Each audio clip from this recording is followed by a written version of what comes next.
Ahoj! Dneska bych vám chtěla ukázat, jak si správně mýt vlasy tímhle šamponem. Je to Soft Wash z řady Volume od značky BioGentleave. Je poměrně dost unikátní a to proto, že neobsahuje sulfáty. Sulfáty se přidávají do šamponu proto, že mají vlastně ty větší čistící účinky, nabírají mastnotu a nečistoty. Vytváří bohatou pěnu. Problém ale je, že sulfáty docela silně vysušují pokožku hlavy a vlas jako takový. Navíc jsou dost agresivní na oči a další sliznice, proto když vám někdy sulfátový šampon nateče do očí, tak vám ty oči zčervenají. Tento šampon sulfáty neobsahuje a znamená to, že vlasy jsou po něm méně vysušené, i pokožka jsou takové měkké a vláčné. Ale musíte umět správně ty vlasy s tím bezsulfátovým šamponem umýt.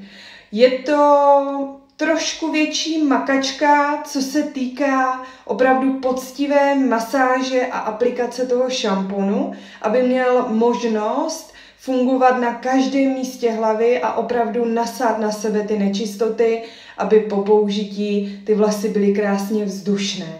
Pro koho je tenhle šampon určený? Já bych ho určitě doporučila klidně i jemnějším vlasům, normálním, ale i suchým, tvrdým, hrubým.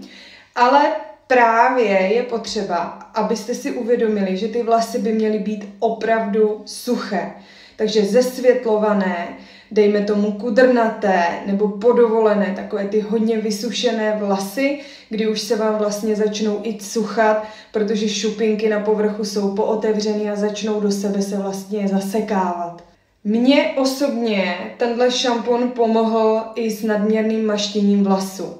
Je to proto, že mě se docela dost často mastily vlasy, ale pravděpodobně to bylo tím, že jsem tu pokožku měla přesušenou a ona se vlastně bránila potom tím nadměrným maštěním.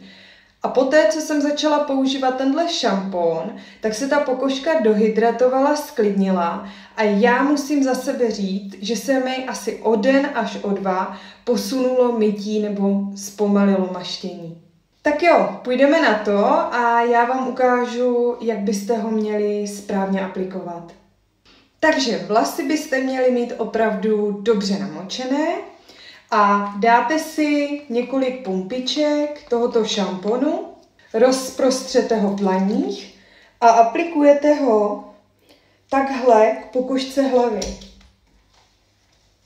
Tak, teďka budu aplikovat ze spod a kolem kontury a budu provádět takovou jakoby masáž do těch konců, to tak jenom vetřete, jenom to tak jako pomačkáte.